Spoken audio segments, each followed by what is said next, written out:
Ladies and gentlemen, good day and welcome to the H1 FY26 earnings conference call of HDFC Life Insurance Company. As a reminder, all participant lines will be in a listen-only mode and there will be an opportunity for you to ask questions after the presentation concludes. Should you need assistance during the conference call, please signal an operator by pressing star then zero on your touchtone phone. I now hand the conference over to Ms. Vibha Padalkar, MD and CEO of HDFC Life. Thank you and over to you, ma'am. Thank you, Steve. Good evening all and thank you for joining us for our earnings conference call for half year ended September 30th, 2025. Our results along with the investor presentation, press release and regulatory disclosures have been made available on our website and the stock exchanges. Joining me on today's call are Niraj Shah, Executive Director and CFO, Vineet Arora, Executive Director and Chief Business Officer, Ishwari Murugan, Appointed Actuary, and Kunal Jain, Head Investor Relations, Business Planning and ESG. FY26 has progressed on a stable footing for life insurance even amidst persistent global uncertainty driven by geopolitical tensions, trade disruptions and uneven growth across economies. Closer home, the Indian economy continues to demonstrate resilience supported by stable GDP growth and encouraging signals from rural markets, helped by a generally good monsoon and improving farm incomes. While early festive trends have lifted sentiment, high-frequency indicators present a mixed picture. Urban demand remains patchy and some consumption indicators have moderated. In this evolving macro environment, we remain focused on disciplined execution and delivering sustainable long-term growth. The recent GST revisions are a constructive structural shift aimed at simplifying compliance and improving affordability. We have ensured that the full benefits of the GST exemption are passed on to our customers. With product pricing now more attractive to customers across segments, we expect to see stronger demand over the medium to long term. While the withdrawal of input tax credit may result in short-term margin pressure, we are confident, similar to the surrender value regulation changes, of managing this effectively over the next 2 to 3 quarters through operational adjustments and close distributor engagement. Stepping back, the life insurance sector remains structurally well positioned, anchored by long-term savings demand, increasing financial awareness, and a deepening protection mindset. Our diversified product suite and balanced distribution architecture equip us well to navigate near-term transitions while staying aligned with the sector's robust long-term growth potential. Moving on to business performance. H1 FY26 concluded with top-line performance broadly in line with expectations. Annualized APE or annualized premium equivalent, this is individual, grew 10% year-on-year, translating into a healthy 2-year CAGR of 20%. We outperformed both the overall industry and the private sector, resulting in a 90 basis points increase in overall market share to 11.9% and a 30 basis points gain in private market share to 16.6% for H1 FY26. Growth was broad-based with several encouraging trends. Tier 2 and 3 markets clocked faster growth compared to Tier 1 cities, reflecting our continued success in expanding reach beyond metros. Over 70% of new customers acquired in H1 were first-time buyers with HDFC Life, reflecting our ability to deepen reach and tap into new customer segments as we incorporate our learnings into our customer onboarding process, underwriting approach, and product offerings. Business momentum was driven by a combination of factors, i.e., higher average ticket sizes, sustained traction in ULIP and PAR products, and resilient demand across income segments. Growth in the number of policies remains at a healthy 2-year CAGR of 9%. Renewal collections grew by 18% year-on-year. Persistency ratios were stable with 13th month and 61st month persistency at 86% and 62% respectively. These trends reflect the underlying product and tier mix.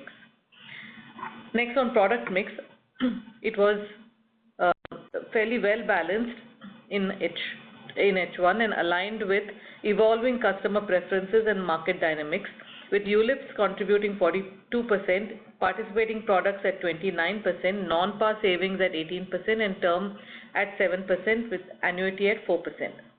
ULIPs continued to witness strong inflows driven by a combination of positive equity market sentiment and a steady customer appetite for market-linked returns. Our ULIP offerings are designed not only to capture this demand but also to provide enhanced protection benefits via higher sum assured multiples and flexible rider options. Participating products maintained steady demand, supported by recent launches and a preference among customers for low-risk instruments amidst macroeconomic uncertainty. We are beginning to see a pickup in demand for non-par savings products, supported by the steepening yield curve and higher customer appreciation for long-term guaranteed solutions.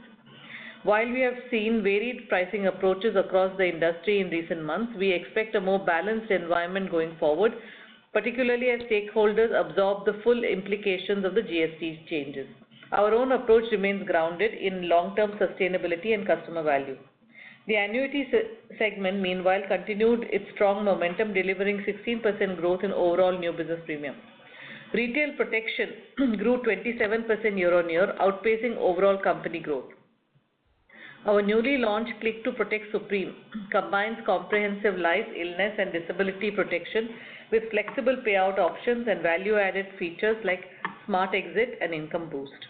We are also seeing early signs of improved demand post-GST changes and are working on multiple initiatives to drive awareness and adoption of affordable protection. While it's early days on retail protection, growth post-GST changes was more than 50% in the month of September. In Credit Protect, trends in the MFI segment showed signs of revival, with growth resuming in September. Other segments continued to see steady progress driven by improved attachment rates, wider coverage across lending partners, and new partner additions. Retail sum assured grew at a healthy 22% in H1 and a 26% CAGR over 2 years. We continue to maintain leadership in overall sum assured, underscoring our strength in protection-led propositions. Next, on financial and operating metrics. Our new business margin for H1, prior to factoring the GST impact, was 25%. Post-GST, new business margin for H1 was broadly at FY25 levels at 24.5%. This translates to VNB growth of 12% pre-GST and reported growth of 10% on YOY basis, and a 2-year CAGR of 14% for H1 FY26. New business margin in H1 was impacted, as expected, by the withdrawal of input tax credit under the revised GST regime. Around 80% of business in September was issued post 21st September. This, along with the effect of surrender regulation changes from previous year, also weighed on margins versus the previous year. The margin impact was partially offset by higher share of protection and improvement in inherent product margins. We are actively implementing a series of measures to neutralize the GST-related impact on a run rate basis over the next 2 to 3 quarters. We expect to see restoration of a more normalized VNB growth next year, i.e. FY27, led primarily by top-line expansion. In our view, the GST reform is a momentous forward-looking change with the potential to structurally expand long-term demand and deepen life insurance penetration in India. Profit after tax in H1 rose 9% year-on-year to 994 crore. Embedded value stood at 59,540 crore with an operating return on embedded value of 15.8% on a rolling 12-month basis. Our solvency ratio was at 175%, reflecting a combination of dividend payouts, repayment of 600 crores of subordinated debt in Q2, writing more protection business, and the GST impact. We plan to raise up to 750 crores in subordinated debt in one or more tranches in H2. The fundraise is expected to enhance solvency by around 7%. We are pleased to share that our assets under management, including that of our wholly owned subsidiary HDFC Pension Fund Management, has crossed the 5 trillion milestone, a significant landmark in our 25-year journey. Moving on to other distribution highlights, all channels recorded healthy growth during the period. Our counter share with HDFC Bank remained stable, while partnerships with other banks also showed healthy expansion. The proprietary channel achieved strong double-digit growth in Q2. Agency channel has delivered a robust 2-year CAGR of nearly 20% in H1 FY26, maintaining a healthy double-digit protection mix and driving profitable growth. Agent addition remained healthy with over 50,000 new agents onboarded on a gross basis in H1 FY26, of which 80% were from Tier 2 and 3 geographies. Our focus continues to be on enhancing profitability at the branch level alongside broader agent activation initiatives. Other updates, our Indian subsidiary HDFC Pension Fund Management continued to deliver robust performance, registering a 37% year-on-year growth in assets under management and maintaining its leadership over 43% market share. Its AUM nearly reached 1.4 lakh crore as on 30th September 2025. Our people remain central to our sustained success. We continue to invest in nurturing a supportive, inclusive and empowering workplace, one that fosters innovation, collaboration and a strong sense of belonging. We are proud to be recognized for our employee-centric practices and have been named amongst the best companies for women in India 2024 BFSI sector, honored as an exemplar of inclusion in the most inclusive companies index 2025 by Avatar and Seramount for the second consecutive year. These accolades reflect the culture we are building, one where every individual can thrive. To sum up, as the external environment evolves, we remain confident of the long-term growth potential of life insurance in India. The recent GST reform, while necessitating some calibration for industry stakeholders, is a structurally positive step. It makes life insurance products more affordable for customers. We remain optimistic about our growth trajectory for H2, with sustained demand across segments and improving customer sentiment. With a resilient business model, a trusted brand, and a history of disciplined growth across cycles, HDFC Life is well positioned to grow ahead of the industry. As we mark 25 years of serving Indian households, our commitment to providing financial protection and building lasting value is stronger than ever. We thank you for your continued trust and support. For a detailed overview of our results, please refer to our investor presentation. We are now open to any questions from the participants. Thank you very much, ma'am. We will now begin the question and answer session. Anyone who wishes to ask a question may press star and 1 on their touchtone telephone. If you wish to withdraw yourself from the question queue, you may press star and 2. Participants are requested to use handset while asking a question. Ladies and gentlemen, we will wait for a moment while the question queue assembles.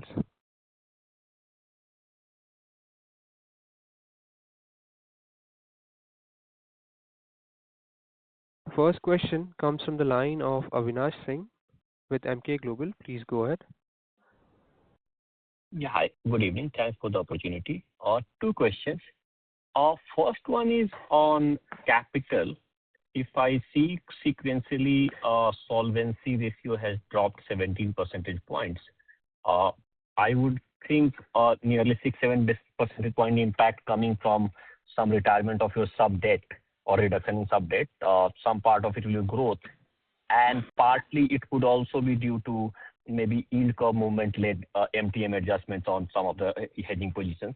Are there any other element here? And more importantly,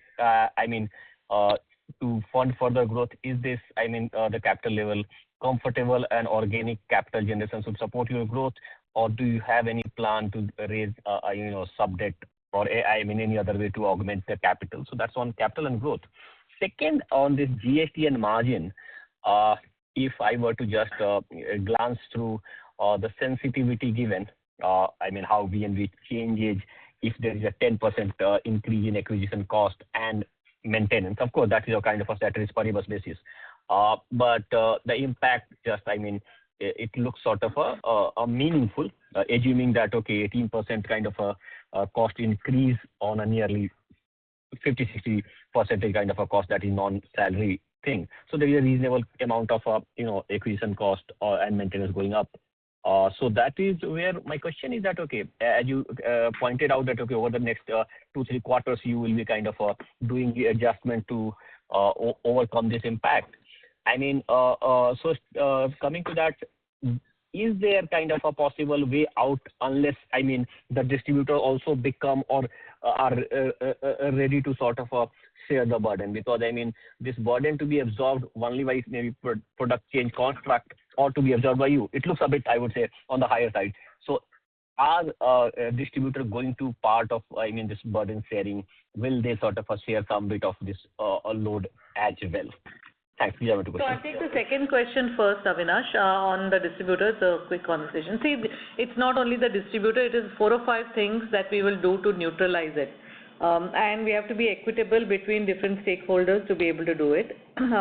You've mentioned distributors, and I think some, given changed economics, some of that will certainly happen, and we've demonstrated that with surrender charges also. At the same time, we will be pragmatic about it. There will also be conversations with all our vendors, because only around 50% of the input tax issue is due to commissions. There are others of outsourcing costs, technology costs, and so on. And we will have these conversations with those vendors also. Then we also have a focus along with the distributors, not only about commercials, but also on what product mix is something that we can jointly focus on, and even more so than what we were doing perhaps before GST. So that's an uplift in terms of unit, as you know, unit linked with higher levels of mortality, riders, longer term par. Every product has some further that we can extract on margins. So that also will happen. We will also look at how can we look at new products. Is there something that is topical, variable annuities, for example? So there might be some new to market products that can also get us that fillip. And the last point is that overall on growth, because what we are missing in all of this is that you said ceteris paribus, but really the whole point is that growth comes in a big way. We already seen that 50% plus growth in the month of September on individual retail term. And as we start evangelizing as to the monumental impact to the customer, hopefully even in other parts of our business, we start seeing that kind of uptick. So it's all of this. Obviously, we can't get into each of the specifics because these are all inter se conversations, but all of this is something that we've already started working on, and many of these things we already have are done and dusted with. Over to you, Neeraj, on the solvency. Yeah, so as far as solvency is concerned, the starting position of say 192% in June, you mentioned a couple of elements. There are a couple of others which we'd like to just highlight, starting with the dividend payout that we had done earlier in the year. That has about a 4.5% impact. Subordinated debt, we retired about 600 crores, so that has around a 6% impact as a consequence of that as well. The GST impact, we've articulated about 150 basis points impact on solvency. And as far as the rest of it is concerned, it's a function of higher growth on the longer term individual protection products. That is what has really caused this, as well as the new business strain that is basically embedded into this number. So as such, historically, if you look at our solvency levels, they have been in the 180-185% band. We're reasonably comfortable running at that level. We do plan to raise about 750 crore of subordinated debt in this quarter. So that should kind of get us to the levels that we are reasonably comfortable with. And as we know that this is a fairly conservative solvency regime. As we graduate to the risk-based capital solvency regime over the next 12 to 18 months, I think the solvency position will appear to be a lot more robust than what it appears at this level. While the regulatory requirement is 150%, we believe 170 to 185% is a fairly good number to operate with. To your earlier point also on the sensitivities that you referred to on acquisition cost, I think the numbers all kind of tie in. We've talked about 0.5% impact for half year. That's basically it's about 15% of the period's business. So you could actually take a gross impact of around 3% for the year on a gross basis. That's what we basically have indicated with our disclosures. And if you were to tie in the acquisition cost sensitivities, given what Viva spoke about, not all the costs are impacted from an input tax credit perspective. So keeping in mind the composition of our business in individual and group, as well as some of the acquisition costs not having got impacted at all, it kind of ties in with a impact that we are talking about on a annualized basis of 3% with a 10% increase in acquisition costs. So that's broadly our thought process around this number. Thank you. Thank you. Thank you. The next question comes from the line of M.W. Kim with JP Morgan. Please go ahead. Yeah, thank you for the opportunity to ask questions. I have two questions. The first question is about the business growth opportunities in Tier 2 and Tier 3 cities. Following the GST tax removal, the insurance products have become more affordable to the public, and the company has been an early mover in developing the business in Tier 2 and Tier 3 cities. With growing the brand awareness and initial success in these regions, what is the company's target for the sales contribution from those regions over the next 5 years? Yeah, so I just want to do a little bit more to quantify on this impact. Next question is about the asset liability management. We have observed that the company's embedded value and new business value margin sensitivity to the interest rate movement has decreased over the past 6 months. So, given the current macro volatility, could you elaborate on whether this reduced sensitivity has come at a higher cost, or if it remains manageable through the asset management, the duration solutions? Additionally, is the bond forward market sufficiently developed to serve as an effective hedging tool for your asset liability management needs? Thank you. Yeah, hi. On the first question, Tier 2 and 3 is about 2/3 to 70%, is somewhere in that range on an APE basis. On a number of policies, it's slightly higher. We expect it to continue similarly, because if you were to look at the underlying growth rates, while Tier 2 and 3 is slightly at a higher clip, but ticket sizes are smaller, a little bit lesser. So that's how I think we will see it panning out as over the time horizon that you talked about. You want to add anything, Vinay? Yeah. So I just add so I think you also asked about impact of GST on this mix. So clearly we have seen a lot of traction happening because of GST, more so in our term business and the protection business. And we do expect that trend to continue, though it will be normalized from the kind of increase that we saw towards the end of September. We do believe it will get normalized as the things become more BAU. But definitely in a product like protection, in which the GST impact is quite large and very visible, we expect that to contribute to this continued growth of protection business.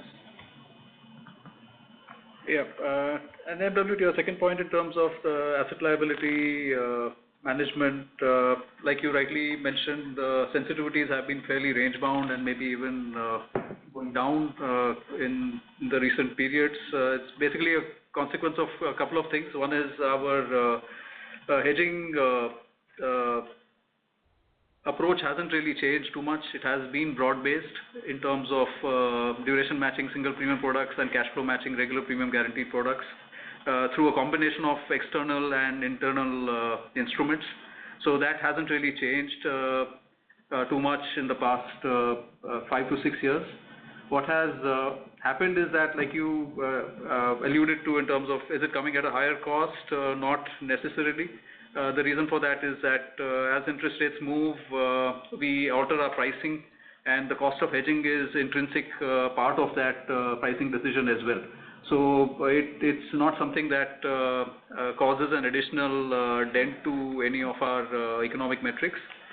Also, broad-basing this hedging approach, allows us to decide between each of these instruments from different points in time, depending on how the economic aspect of, let's say, a forward rate agreement works from time to time. So I think that's broadly how things have been. Ishwari. Just to add to that, the sensitivity captures the impact of the interest rate movements on the shareholder assets and the assets in the policyholder, which are over and above the best estimate liabilities, because on a statutory basis we are required to hold higher assets. And depending upon where these assets are invested and depending upon the shape as well as the level of the yield curve, the sensitivities will be slightly different. But as Neeraj mentioned, it's always been range bound, and very important to note that in an interest rate down scenario, our values are going to be higher, which is what we primarily look at when we are hedging or matching our liabilities under the non-par guaranteed products. So the interest rate up is a adverse impact on the EV and NBM. That's because the assets are invested in bonds, and when the interest rates go up, the value of the bonds reduces. So only the excess assets are exposed to the risk.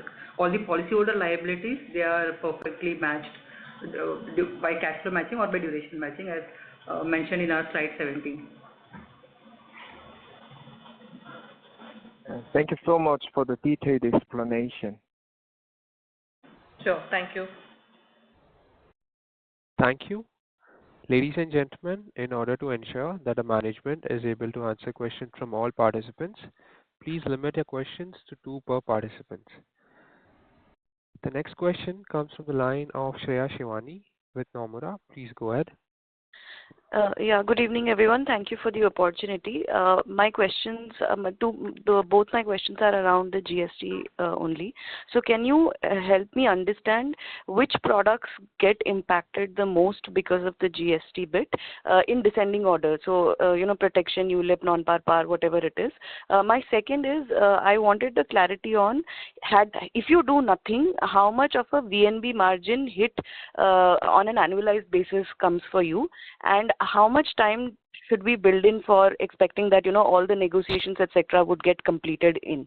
Those are my questions. Just one data keeping question. In your VNB walk, can you explain what is that impact of delay in pricing, that first bit in that chart?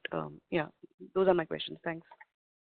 Yeah, so we'll just start with the last bit on the VNB walk. The starting position on a reported basis was 24.6. And if you recollect in the previous quarters, there was a point in time when we had articulated the gap in margin due to lag in repricing.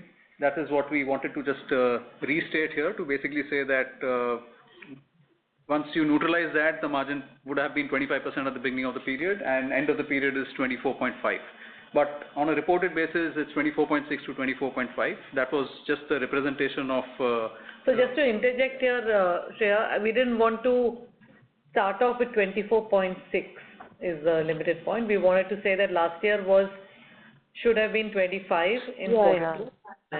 That's what Neeraj said. Yeah, I remember there was you didn't reprice the product. Yeah, that happened. Yeah, correct. Yeah. And which is why we are saying that it is higher. So actually the starting point is higher. Yeah, so that is one. Second is, you asked for the annualized impact. I just spoke about it a while back, where we said that 0.9% for the quarter or 0.5% for the half year basically is representative about, say, 1/6 of the business. So annualized basis, you would expect a gross impact of about 3-odd%, which ties in with the earlier question around acquisition expense sensitivity. So that's on a gross basis. Of course, that's not something that we would want to maintain or stay with. So our objective is to try and neutralize that over the next couple of quarters. On a run rate basis, we would be very close to where we want to be by end of the year. So that's something that we would endeavor. Lastly, in terms of impact of different product segments, I think at least from our perspective, given the market dynamics that we operate in, the biggest impact for us is on unit-linked products. And the rest of the products are in some sense fairly benign compared to the impact that we have on unit-linked products given the cap on charges. And that's something that we'll try and solve for, compared to some of the other business lines. Right. Just to follow up, you said by the end of fourth quarter end, probably we would be closer to a more normalized VNB because we would have neutralized all the negotiations that we are doing, right? That's what you mentioned. Yeah, so FY27 we would expect a fully normalized delivery. So end of this year and beginning of next year is where we would like the levels would be very close to where we would like them to be. So we will, while we have set 2 to 3 quarters, we will try and wrap this up in 2 quarters. Sure, thank you. This is very useful and all the best. Thank you. Thank you. The next question is on the line of Prayesh Jain with Motilal Oswal. Please go ahead. Yeah, hi. Just extending the previous question on GST front. You said gross impact is 3%. Now that obviously doesn't factor in the growth that can come in from this, right? So if you look at the second half, even if you take the gross impact, it's about 3%. But obviously, even if you don't make any alterations to products or alterations to commissions, you still will have some net benefit coming in from the growth, right? Is that a fair way to look at it? Yes, you're right. It's just that, we'll again, take you back to what we discussed at the beginning of the year. If you look at a VNB walk for quarter one as well as for H1, you do see a negative on the fixed cost absorption. Now that is because we are, like we've discussed in the past, capacitized for 16 to 18% growth, but currently we are, while growing faster than the sector, still at 10%. So we do expect some of this to kind of linger in the second half as well, but we do hope to close the gap, but we expect this to be a drag still. So while the H2 is likely to be a higher growth compared to H1, there could still be some lag there, but we'll see where we end, given how things are right now. Got that. The second question is on the non-par side. While you mentioned that the ULIP demand has been strong, but is this a non-par as a strategy also that you, given that the competitive intensity has been high? Because we've seen with some other players that the demand, the non-par share has been going up and there has been a decently strong demand on the ground for non-par. So is there a strategy wherein you are letting go of the business given the competitive intensity? And how do you kind of see this panning out, whether the non-par share, where we are today in the first half, do you see the second half could be significantly higher? How should we think about this? Yeah, so I think we do expect some pickup in non-par to happen in the second half, and everything that you mentioned is right. We do see some sort of aggression in pricing, which we try and stay away from. We obviously will try and continue to innovate on the product front to try and bring more relevant and interesting propositions to customers. While we do that, in our case, I think for last year, till last year, the product mix was in the 30-odd% range. It has come off from there. I think for some of the peers that you're referring to, probably they started on a much lower base compared to where we did. So I think that's also something to consider.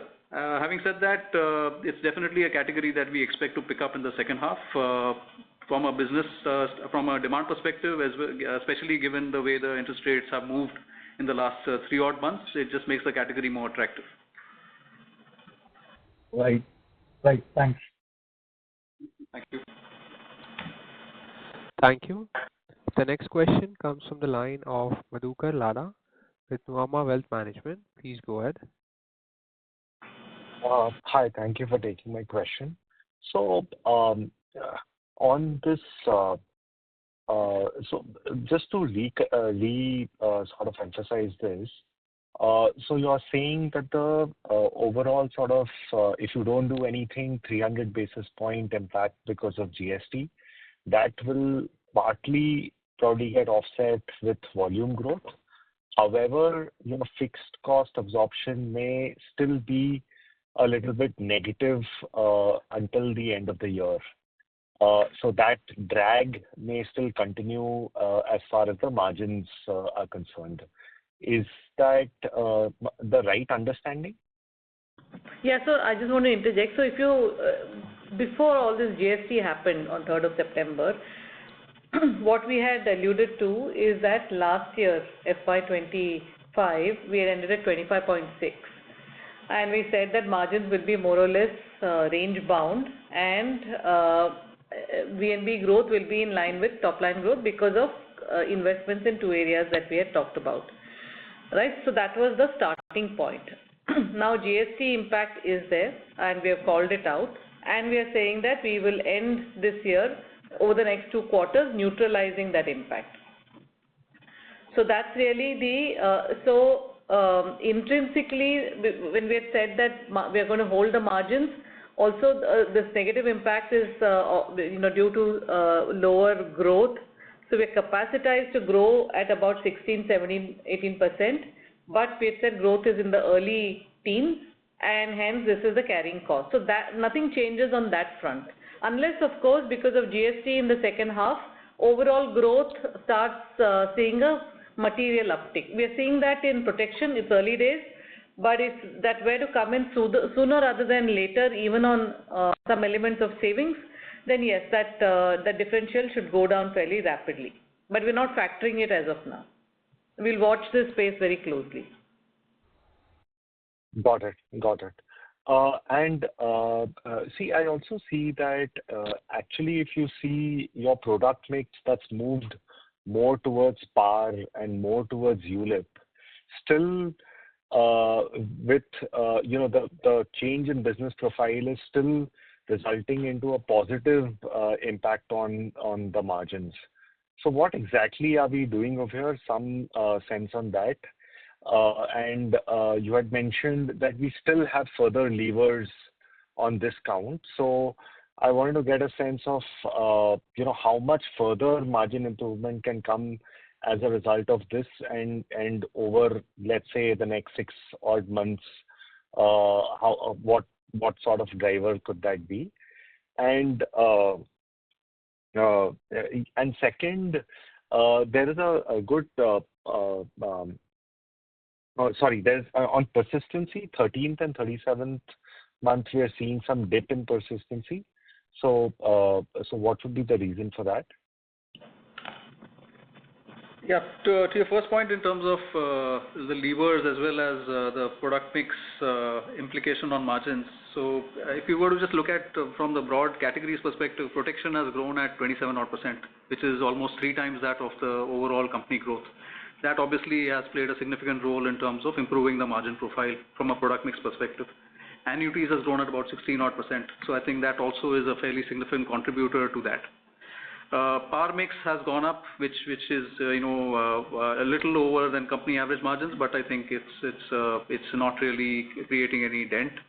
The biggest change that has happened is on the unit link front, where about 1/4 of the business that we now do is on higher sum assured, and that is something that absolutely meaningfully alters the margin profile of this product category for us.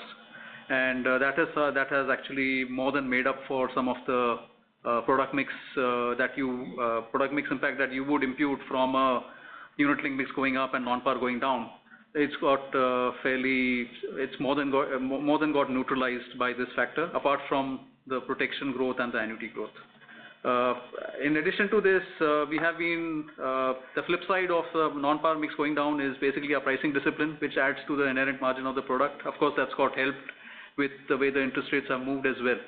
So all of these things have got the product profile to improve in spite of the product mix appearing the way it is.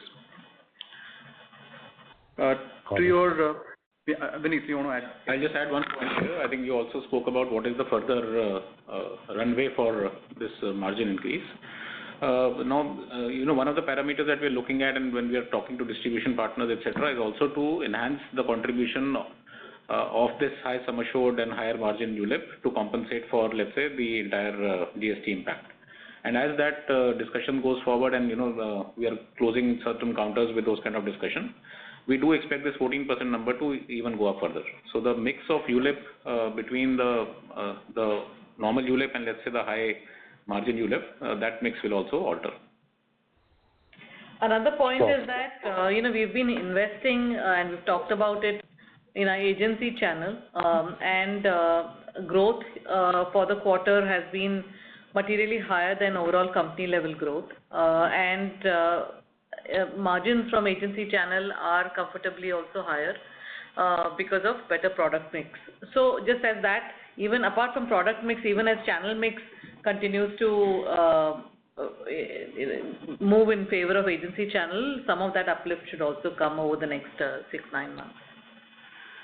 On persistency, I think just the headline number impact is really that of the mix shift in terms of ticket size. That's really the biggest delta between what you see on the 13th month at this point in time, apart from the mix shift that we've spoken about in terms of geographies. So that is something that we now kind of building into our business model, and we'll work towards improving on that as we go forward. Got it. Thanks a lot and all the best. Thank you. The next question comes from the line of Sanket Godha with Avendus Spark. Please go ahead. Thanks for the opportunity. My first question, if you want to deliver, say, 15-16% growth for the full year, the back calculated growth for second half comes to around 19 to 20 you need to deliver. So just wanted to understand that 19 to 20 growth, how confident you are to deliver in second half, so that the 60 bps negative impact of fixed cost absorption can be fully neutralized. So just wanted to understand the growth color there, given you might be going through a kind of disruption phase when you are negotiating commissions with the distributors. So that's point number one. And the second thing I want to check is that your banker channel growth seems to be flat for half year on year. Bulk of the business comes from HDFC Bank. So is it fair to say that the market share gain story largely played out till last year? Now, even to that extent, bank is still struggling to contribute anything to grow because the NOPs or number of policies on premium in general is not growing in that channel. And if it is the case, when you see the revival in the particular channel to happen? So those are my questions. One more thing, if I can add.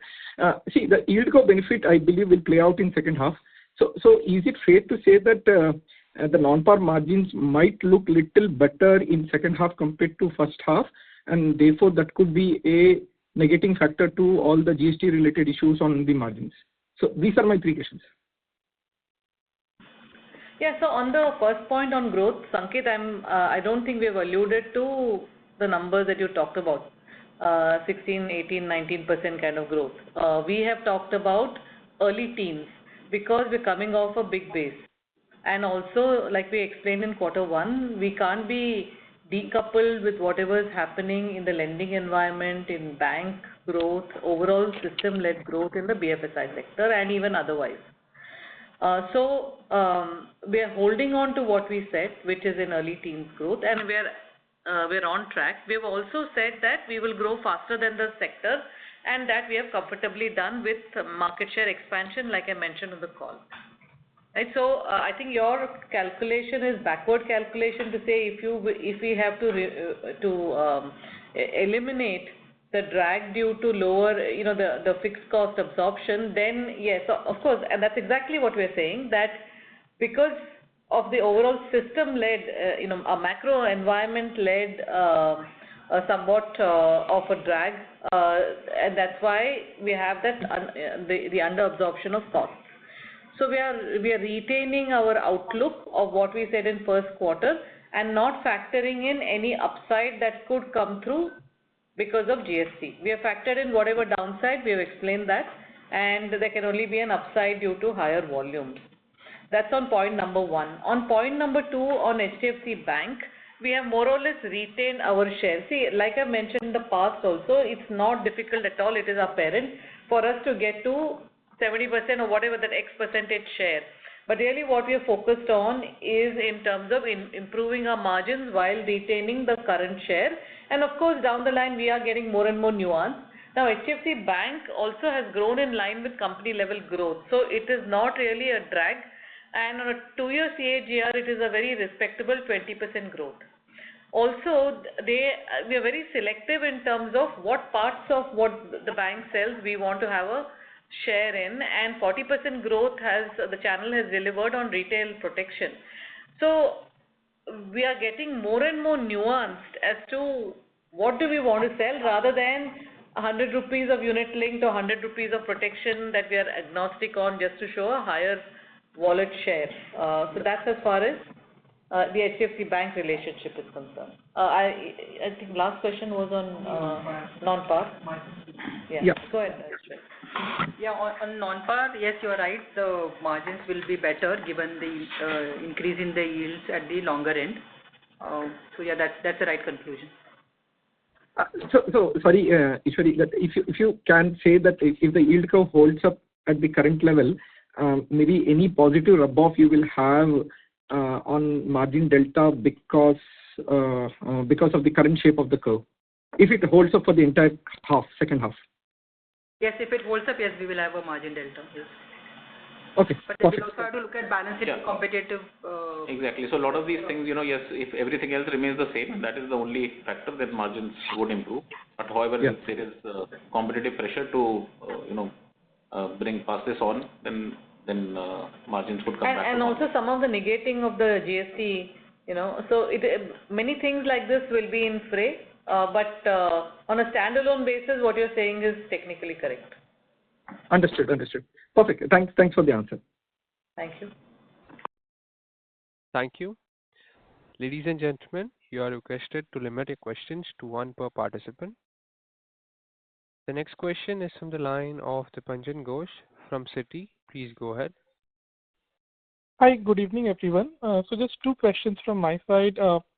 One, in terms of your non-H bank partnerships on the banker side, can you give some color on how your counter share has been changing over the past, let's say, 12 to 24 months? And just one small question in terms of timelines for the launch of the variable annuity product.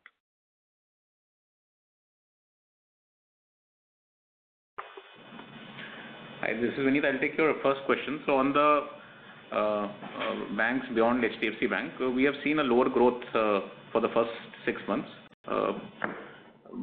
I would say first quarter we had a lower counter share in few of these banks, but towards the second quarter we have been able to retain our counter share back to what it used to be. And as things are panning out, we are now pretty confident of retaining our counter share in these banks.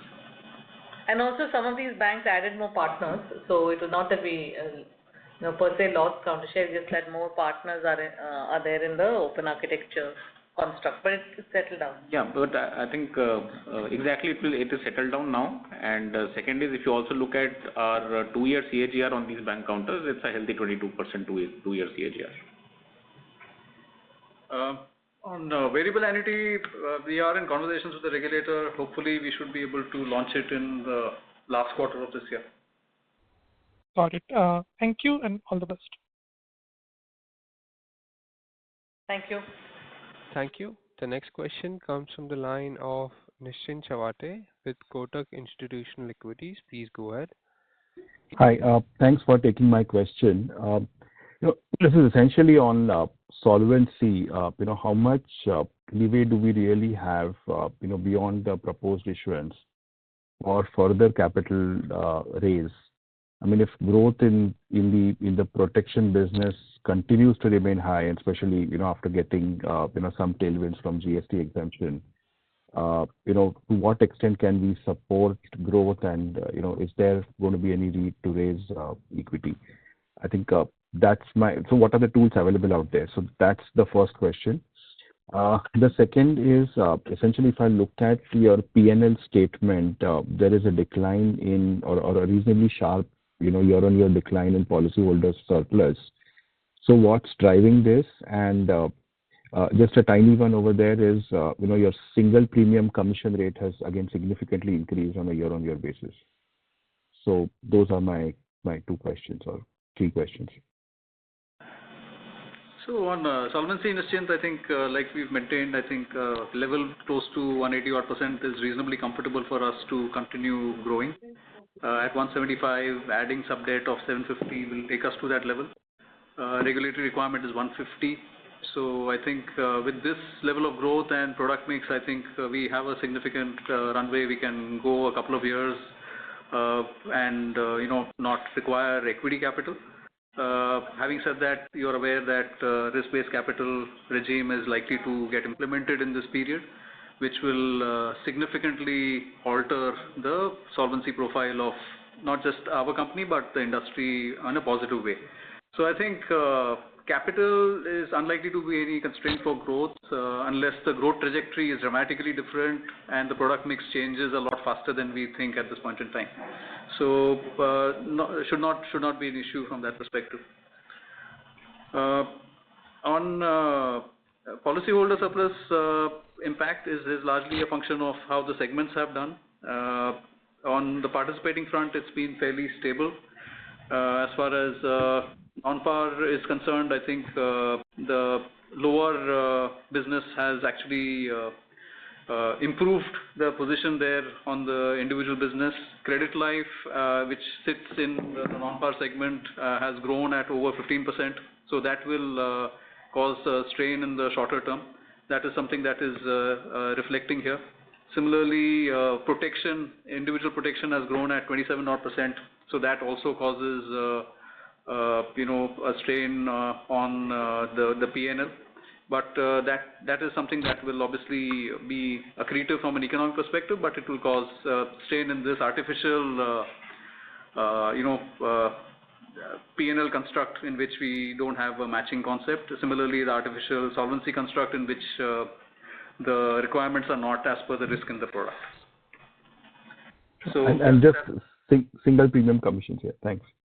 The single premium commissions. I'll take that question. So like I think Vibha also spoke in our opening remarks, we did see a good growth coming in our CP business. And we have also seen some green shoots in the last month on the MFI part of the CP business. So that has shown us some good growth, and also the growth in annuity has been healthy. Both of these would have contributed to that single premium increase. Got it. Thank you very much. Thank you. Thank you. The next question is from the line of Nidesh Jain with Investec. Please go ahead. Thanks for the opportunity. My question is on distribution mix. Within distribution, we have seen very strong growth in the broker channel. So what is driving that, and how sustainable are the current run rate? So our growth in the broker channel has been maintaining our share in some of the broker shops, as well as a large growth in the protection business happening through some of the counters. So these two things have been contributing to our growth in the broker channel, and we do believe it's a very sustainable growth. Even the product mix at the broker channel is reasonably healthy and giving us good margins, better than company level margins. So that also is a sustainable business for us to continue. So the share of broker channel has now become around, I think, 9% of APE. So you think that this share you will be able to sustain going forward? Yes. Sure. Thank you. That's it from my side. Thank you. The next question is from the line of Vinod Rajamani with Nirmal Bang. Please go ahead. Yeah. Hello. Yes. Hello. Hi, Vibha. Thank you for taking my question. So you spoke about changes that you can make on the product, whether it is tenor extension, attaching riders, higher sum assured, and so on. Also some channel repricing and so on. But just in terms of rider attachment, any data that you can share? How many products currently do you have which you have a rider attached, and what is the plan going forward as far as rider attachment is concerned? The second question I had was on the group side. The way I see it, group can be a natural hedge in terms of this input tax credit. So is there something we can do on the group side to kind of mitigate some of the impact of this GST? These were the two questions I had. Thank you. So like we discussed, that our inherent margin on the products have gone up, and largely it's about adding elements of adding riders, higher sum assured, and a combination of all of these factors which help us in taking the inherent margin up. Also the factor that more longer term products are being sold now as compared to, let's say, earlier, and you can see that our sum assured growth has been healthy, and these are the ones which has really contributed to that happening. The second point around any data on around it, how many riders are attached like to your products, and what is the do you have a target in mind and so on? So I think how many riders are attached is not really a straightforward answer, because there could be multiple riders or different kind of products which have different abilities for riders, and some of the products have inbuilt riders, some of them have a inbuilt protection, higher protection. So there is no straight answer for saying that how many riders are attached. But like we said, that to enhance our margins, we do focus on a higher built of protections around the saving piece, and the protection could come through higher sum assured, through riders or any of these elements. Sure. And on the group side? So group side, sorry, if you could repeat that question, this was around the GST. Yes, that's right. So the group is excluded from GST, and it stays that way. There is no other implication on the group from GST perspective. No, so my question was around whether, since it acts as a kind of hedge, is there any strategy there to kind of, to mitigate the impact of this GST? So, is there, what are we planning in the, remainder of the year? So there is no mitigation for that. It is that group business itself is growing at a healthy pace, and that business is, let's say, immune from this GST change. Okay, thank you. Thank you. The next question is from the line of Neeraj Toshniwal with UBS. Please go ahead. Yeah, hi. First question on the, just wanted to recheck on the guidance. Already Vibha kind of mentioned that the starting point we were at, comparing and probably guiding for a flattish margin by the year end. Adjusting the impact for GST, if we are able to kind of pass on, are we still sticking to that particular guidance? That is first question. And second is on the like-to-like basis, obviously the product level margin seems to have increased significantly, because if I look at the product mix, has it been only driven by ULIP, higher sum assured, particularly in ULIP, or it is across the board in all the product categories are seeing margin uptick, or the major delta is coming only from ULIP? So we are seeing an uptick throughout, and there's something or the other in terms of features that we do try and be very nuanced upon, and also work very closely with the distributors and construct products that will be meaningful to customers. So there is, we keep finding ways, and regulations also change, and and so on. So it's fairly dynamic. So yeah, we are ex-GST. We're not changing guidance. We don't like giving per se guidance given so much of volatility. But yeah, whatever we had mentioned in the first quarter, that holds. And not taking into account any upside due to positive impacts of GST. Got it. That is helpful. And on the yield curve movement, are we looking to readjust our IRRs basis upward sloping curve, or we are not looking to fully pass on, or here also, it will driven through competitive dynamics at play? How should one think about the growth of non-par saving in that construct in the coming quarters? Yeah, so we launched this category, I think about 6.5 years back. We keep repricing, I think, upwards of 20 times in this period, with in line with the way interest rates move. And of course, like we discussed on the call, Vineet also mentioned competitive dynamics also play a role there. And so all of these things will, which function on a BAU basis, we will see what is feasible given the interest rate environment, what we're able to earn, as well as, where the competitive pressures are in the category. So all of that will continue on a BAU basis. Nothing, different that we will do in this period. Got it. Thank you and all the best. Thank you. Thank you. The next question comes from the line of Gaurav Sharma with HSBC. Please go ahead. Yeah, thank you for taking my question. Am I audible? Yes. Oh, yes, sir, you're audible. Yeah. So, first question is on the product mix of the agency channel. I'm seeing a sharp decline in the contribution of non-par savings from 40% last year to 21%.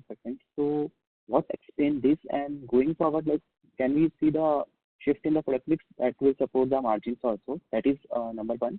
And second is on the GST cut, the changes in commission structure. So, just wanted to know that if changes communicated to distributor, whether it will be the similar type of cuts to all the distributor, or it will be aligned to product mix. Like if if a banker is doing more of ULIP, so the cuts would be higher that side. So these two questions. See, on the first point on non-par, I think I had explained also in the first quarter, whether non-par pricing or underwriting in term, pricing in terms is all similar, and we'll continue to build business at a pricing and underwriting, in terms of quality, both on mortality and persistency, the way we think will be the right level, and we'll continue to withdraw a little bit when it gets somewhat what we think is irrational, and we will of course regain lost ground when we think there's a little bit more rationality.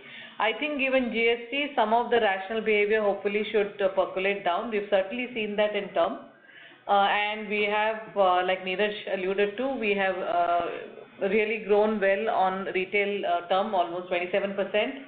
And sum assured and so on. So we'll replicate the same on non-par, and we will, our overall growth in non-par in H2 should be higher than in H1. As regards, all these conversations with our partners, of course, these are all one-on-one conversations, and there are so many things in the mix. Nothing is one size fits all, and it will be just interplay between us and them. Understood. Thank you for answering my question. Sure, thank you. Thank you. The next question comes from the line of Mohit Mangal with Centrum. Please go ahead. Yeah. Thanks for the opportunity. So I've got two questions. My first question is that we started Project Inspire about a couple of years back. So will we continue to invest in that in the future, like we did in financial year 24 and financial year 25? So that's point number one. Point number two, we saw a marginal decline in individual policies sold. So do you see an uptake in H2? Yeah, so I'll take your first question first, which is about Project Inspire. So we have been on that road now for more than 12 months of groundwork and maybe 18 months of including design. We have seen the first few outputs coming. The employees internally, operational teams have started using that platform also for, let's say, our group business first. We will continue to do that investment, take it to logical milestones of rolling out new journeys and everything else over the next 12 to 18 months. Your second question was around NOPs. Number of individual, individual NOPs. On the NOP side, we have consciously done a reduction of NOPs or new business policies from our lower ticket size segment where we had lower persistency, etc. So that's a conscious call. All other segments which is greater than, let's say, 50,000 have been growing healthy on the NOPs. And we do expect this to play out in the next 6 months. Understood. Thanks and wish you all the best. Thank you. Thank you. Ladies and gentlemen, this is our last question. It's from the line of Harshal with Asian Market Securities. Please go ahead. Thank you for the opportunity. Two questions from my end. So firstly, on new business strain. So this quarter we have seen a very sharp increase in the new business strain, which has led to decline in underwriting profits. So do we expect that trend to continue for in the near future also? And secondly, in terms of renegotiation with distributors, so how do we see that playing across channels, particularly if you give some color on the online channels? These are the two questions. Yeah, the new business strain has grown higher than the CPI growth. That is mainly because of the GST impact on the business that was returned in the last 8 days, which contributed about 15% of the business in H1. Since this business was returned without any changes in the distributor commission or any other features, the strain is a little higher. But going forward, we expect that the strain will reduce because of all the factors that we discussed on how to mitigate the impact of the GST changes. Without the impact, the NB strain would have grown at a similar rate to the business growth. Yeah, I'll take the question on the online channels.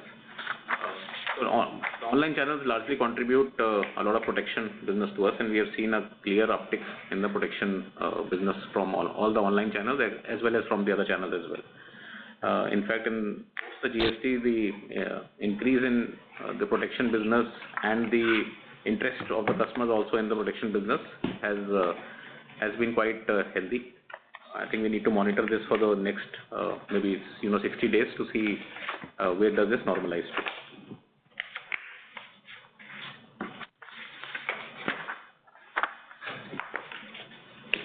Sure. Thank you. Thank you. Ladies and gentlemen, that was the last question for today. I would now like to hand the conference over to Ms. Vibha Padalkar for closing comments. Yeah, thank you for joining us today. Should you have any follow-up questions, please feel free to contact our investor relations team. Wishing you all a happy festive season. Good night. Thank you. On behalf of HDFC Life Insurance Company, that concludes this conference. Thank you for joining us, and you may now disconnect your lines. Thank you.